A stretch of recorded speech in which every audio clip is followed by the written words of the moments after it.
Viewers, আমি আজকে আপনাদেরকে যে লেসনটি প্র্যাকটিস করে যাচ্ছি সেটি হচ্ছে স্পোকেন ও রাইটিংয়ের সবচেয়ে বহুল ব্যবহৃত বাক্যগুলি তৈরির গুরুত্বপূর্ণ টিপস পার্ট 5।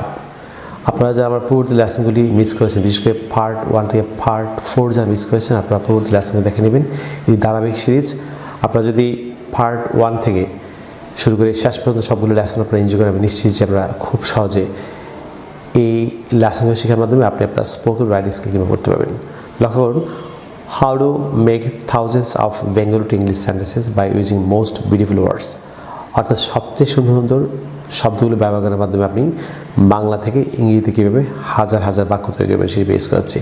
আপনারা যে শুরু থেকে শেষ পর্যন্ত আজকে এই লেসনটি খুব অ্যাটেন্টিভলি এনজয় করেন, আমি নিশ্চিত যে আপনারা এই ওয়ার্ডগুলো, গুরুত্বপূর্ণ ওয়ার্ডগুলো শেখার মাধ্যমে আপনি আপনার স্পোকেন ও রাইটিং স্কিল করতে পারবেন। So let's get started.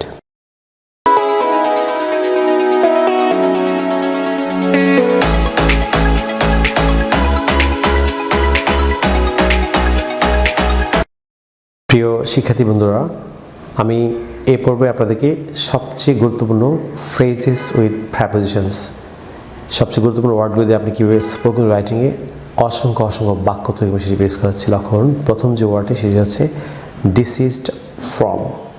আমরা জানি যে কোনো কিছু থেকে বিরত থাকা অর্থে ডিসিজড ফ্রম ব্যবহার হয়।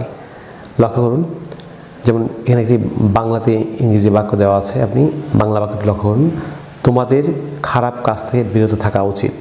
আপনি মুডল ভাব শুড ব্যবহার করে কীভাবে ডিসিজড ফ্রম ব্যবহার করবেন। তোমাদের খারাপ কাজ থেকে বিরত থাকা উচিত। তোমাদের বিরত থাকা উচিত, you should desist from doing bad job. তোমাদের খারাপ কাজ থেকে বিরত থাকা উচিত। আপনি এরকম ডিসিজড ফ্রম ব্যবহার করে অসংখ্য বাক্য তৈরি করতে পারবেন। মনে রাখবেন, ডিসিজড ফ্রম হচ্ছে প্রেপোজিশন, সো প্রেপোজিশনের পরে যে ভার্বটি হবে সেই সঙ্গে সবসময় আইএনজি হবে। পরে যে গুরুত্বপূর্ণ ওয়ার্ডটি সেটি হচ্ছে ডিফার ফ্রম। আমরা জানি যে ডিফার ফ্রম মিনস হচ্ছে কেউ কোনো কিছুতে দ্বিমত পোষণ করা কিংবা পার্থক্য হওয়াতে ডিফার ফ্রম ব্যবহার হয়। যেমন একটি বাংলা এক্সাম্পল ফলো করুন, তুমি কি এ বিষয়ে আমার সঙ্গে দ্বিমত পোষণ করো? আপনি কাউকে প্রশ্ন করলেন, অ্যাফার্মেটিভ কোয়েশ্চেনে, যে তুমি কি আমার সঙ্গে এ বিষয়ে দ্বিমত পোষণ করো, বা তুমি কি এ বিষয়ে আমার সঙ্গে দ্বিমত পোষণ করো। So do you differ from me in this regard? তুমি কি এ বিষয়ে আমার সঙ্গে দ্বিমত পোষণ করো। আপনি এই যে কোনো কিছুতে দ্বিমত পোষণ করা বা পার্থক্য হওয়া অর্থে আপনি ডিফার ফ্রম ব্যবহার করে অসংখ্য বাক্য তৈরি করতে পারবেন। পরের যে বিউটিফুল ওয়ার্ডটি সেটি হচ্ছে ডিভোটেড টু। মোস্ট ইম্পর্টেন্ট এবং most beautiful word devoted to. ভালো কাজে আসক্তি। আমরা জানি ভালো কাজে আসক্তি হচ্ছে ডিভোটেড টু, আর মন্দ কাজে আসক্তি হচ্ছে অ্যাডিক্টেড টু। সো ভালো কাজে আসক্তি বা কেউ কোনো কিছুতে নিয়োজিত অর্থে আপনি ডিভোটেড টু ব্যবহার করে কীভাবে অসংখ্য বাক্য তৈরি করবেন। আপনি একটি বাংলা এক্সাম্পল ফলো করুন, সে বই পড়ায় আসক্ত কিংবা সে বই পড়ায় নিয়োজিত। সো সে হচ্ছে হি অথবা সি যাই লেখেন, he is devoted to reading book কিংবা she is devoted to reading book. সে বই পড়ায় আসক্ত কিংবা সে বই পড়ায় নিয়োজিত। পরে যে বিউটিফুল ওয়ার্ডটি সেটি হচ্ছে ডিস্টার্ট অফ। কেউ কারো বিষয়ে অবিশ্বাস বা অনাস্থা আছে বা নেই অর্থে আপনি ডিস্টার্ট অফ ব্যবহারকে কীভাবে বাক্য তৈরি করবেন। একটি এক্সাম্পল ফলো করুন, তোমার প্রতি আমাদের কোনো অবিশ্বাস বা অনাস্থা নেই। So we have no distrust of you. We have no distrust of you. তোমার প্রতি আমাদের কোনো অবিশ্বাস কিংবা অনাস্থা নেই। পরে যে বিউটিফুল ওয়ার্ডটি লক্ষ্য করুন, যেমন ডিসপোজ অফ। কোনো কিছু শেষ করার অর্থে ডিসপোজ অফ ব্যবহারকে কীভাবে বাক্য তৈরি করবেন। প্রথমে একটি বাংলা এক্সাম্পল ফলো করুন, আমরা যথাসময়ে আমাদের কাজ শেষ করেছিলাম।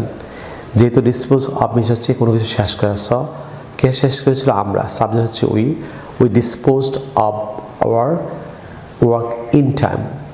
আমরা যথাসময়ে আমাদের কাজ শেষ করেছিলাম। পরের ওয়ার্ডটি হচ্ছে ডিফিডেন্ট অফ। এটি হচ্ছে কেউ কোনো ব্যাপারে সংশয়ী। কেউ কোনো ব্যাপারে সংশয় অর্থে আপনি ডিফিডেন্ট অফ ব্যবহারকে কীভাবে বাক্য তৈরি করবেন। একটি এক্সাম্পল ফলো করুন, আমি সাফল্যের ব্যাপারে সংশয়ী। কে সংশয়ী? আমি। সাবজেক্ট হচ্ছে আমি। I am diffident of success. আমি সাফল্যের ব্যাপারে সংশয়ী। পরে যে বিউটিফুল ওয়ার্ডটি লক্ষ্য, যেমন ডিফারেন্ট ফ্রম। ডিফারেন্ট ফ্রম হচ্ছে কেউ কারো থেকে পৃথক বা আলাদা অর্থে আপনি ডিফারেন্ট ফ্রম ব্যবহার করে কীভাবে অসংখ্য অসংখ্য বাক্য তৈরি করবেন। প্রথমে একটি বাংলা এক্সাম্পল করুন। তুমি আমার থেকে আলাদা কিংবা তুমি আমার থেকে পৃথক। সো তুমি হচ্ছে you, you are different from me. তুমি আমার থেকে আলাদা বা তুমি আমার থেকে পৃথক। যেমন সে আমার থেকে আলাদা, he is different from me. যেমন ছেলেটি আমার থেকে আলাদা, the boy is different from me. আপনি আপনার মতো করে অসংখ্য অসংখ্য বাক্য তৈরি করতে পারবেন। পরে যে মোস্ট ইম্পর্ট্যান্ট যে ওয়ার্ডটি সেটা হচ্ছে এমফাসিস অন। এমফাসিস অন হচ্ছে কোনো কিছুর উপর গুরুত্ব আরোপ করার অর্থে এমফাসিস অন ব্যবহার করে কীভাবে আপনি হাজার হাজার বাক্য তৈরি করবেন। এটি এক্সাম্পল করুন, সে আমার মতামতের উপর গুরুত্ব দিয়েছিল। সো এটি সিম্পল পাস্ট টেন্স বাক্য। কে দিয়েছিল? সে। আপনি হি বা সি যাই লেখেন, হি gave emphasis on my opinion. He gave emphasis on my opinion. সে আমার মতামতের উপর গুরুত্ব দিয়েছিল। পরের যে ওয়ার্ডটি, বিউটিফুল ওয়ার্ডটি, সেটা হচ্ছে অ্যাসেনশিয়াল ট্রু। অ্যাসেনশিয়াল ট্রু এটি বাংলা মিনিং হচ্ছে কোনো কিছুর জন্য অত্যাবশ্যক অর্থে আপনি অ্যাসেনশিয়াল ট্রু ব্যবহার করে কীভাবে বাক্য তৈরি করবেন একটি বাংলা এক্সাম্পল ফলো করুন। যেমন সাফল্যের জন্য কঠোর পরিশ্রম অত্যাবশ্যক। কি অত্যাবশ্যক? কঠোর পরিশ্রম। So hard work is essential to success. সাফল্যের জন্য কঠোর পরিশ্রম অত্যাবশ্যক। পরে যে বিউটিফুল ওয়ার্ডটি এক্সাম্পট ফ্রম, এটি বাংলা মিনিং হচ্ছে কাউকে কোনো কিছু থেকে রেহাই দেওয়ার অর্থে আপনি এক্সাম্পট ফ্রম ব্যবহার করে কীভাবে বাক্য তৈরি করবেন।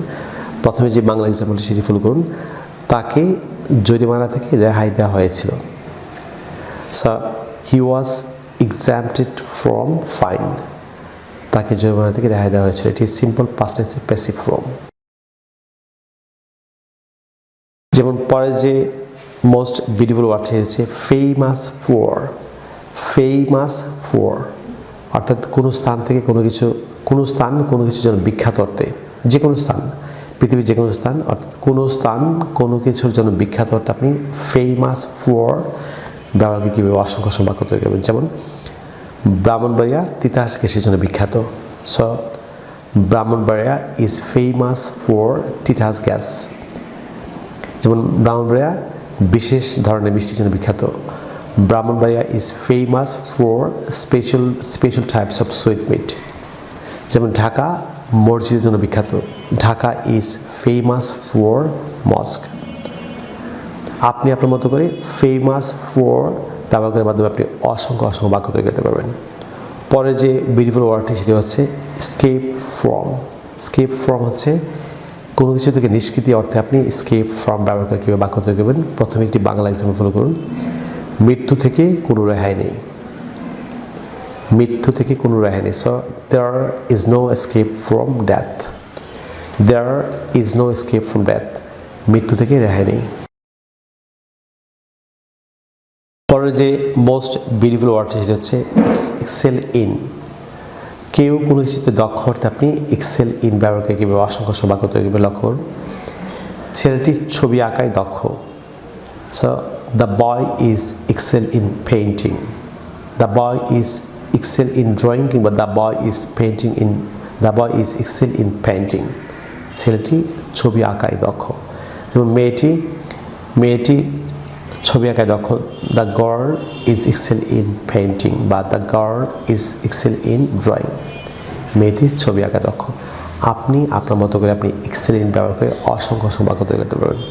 পরে বিউটিফুল ওয়ার্ডটি হচ্ছে faithful true. Most important word faithful true আমরা প্রত্যেকদিন ব্যবহার করে থাকি। কেউ কারোর প্রতি বিশ্বাসী অর্থে ফেথফুল ট্রু ব্যবহার করে কীভাবে বাক্য তৈরি করবেন। প্রথম যে এক্সাম্পলটি, কুকুরটি ইহার প্রভুর প্রতি বিশ্বাসী। সো কে বিশ্বাসী? কুকুরটি। The dog is faithful to its master. The dog is faithful to its master. কুকুরটি ইহার প্রভুর প্রতি বিশ্বাসী। ভিউয়ার্স, পরে যে মোস্ট বিউটিফুল ওয়ার্ডটি সেটি হচ্ছে ফেভারেবল ফর। ফেভারেবল ফর হচ্ছে কোনো কিছুর জন্য অনুকূল অর্থে আপনি ফেভারেবল ফর। এটি হচ্ছে আমেরিকান যে স্পেলিং FAVORIVLE। আমি চাইলে এটিকে ব্রিটিশ স্পেলিং ব্যবহার করতে পারেন। ফেভারেবল ফর আমি এখানে আমেরিকান স্পেলিং লিখেছি। এই যে ওয়ার্ডটি ফেভারেবল ফর। একটি এক্সাম্পল ফলো করুন। যেমন পরিস্থিতি আমাদের জন্য অনুকূল নয়। নেগেটিভ সেন্সে বাক্য। The situation is not favourable for us, পরিস্থিতি আমাদের জন্য অনুকূল নয়। যদি পরিস্থিতি আমাদের জন্য অনুকূল হয় অ্যাফার্মেটিভ সেন্টেন্স হয় তাহলে the situation is favourable for us. আপনি আপনার মতো করে ফেভারেবল ফর ব্যবহারের মাধ্যমে অসংখ্য বাক্য তৈরি করতে পারবেন। পরে যে মোস্ট বিউটিফুল ওয়ার্ডটি হচ্ছে ফ্যামিলিয়ার টু। লক্ষ্য যে ফ্যামিলিয়ার পরে যে টু প্রেপোজিশন ব্যবহৃত হয় তাহলে এটি অর্থ হচ্ছে একটি, আবার ফ্যামিলিয়ার পরে যে উইথ প্রেপোজিশন যুক্ত হয় তাহলে এটি অর্থ হচ্ছে আরেকটি। সো ফ্যামিলিয়ার টু হচ্ছে কেউ কারোর সাথে পরিচিত, অর্থ হচ্ছে ফ্যামিলিয়ার টু আর ব্যবহার। লক্ষ্য করুন যেমন ছেলেটি আমার পরিচিত, the boy is familiar to me. যেমন সে আমার পরিচিত, হি ইজ ফ্যামিলিয়ার, হি বা she is familiar to me. যেমন তুমি আমার নিকট আমার পরিচিত, you are familiar to me. আপনি ফ্যামিলিয়ার টু ব্যবহারের মাধ্যমে অসংখ্য বাক্য তৈরি করতে পারবেন। পরে যে মোস্ট বিউটিফুল ওয়ার্ডটি হচ্ছে ফ্যামিলিয়ার উইথ। কেউ কোনো কিছুতে ভালো গান সম্পন্ন অর্থে ফ্যামিলিয়ার উইথ এর ব্যবহার।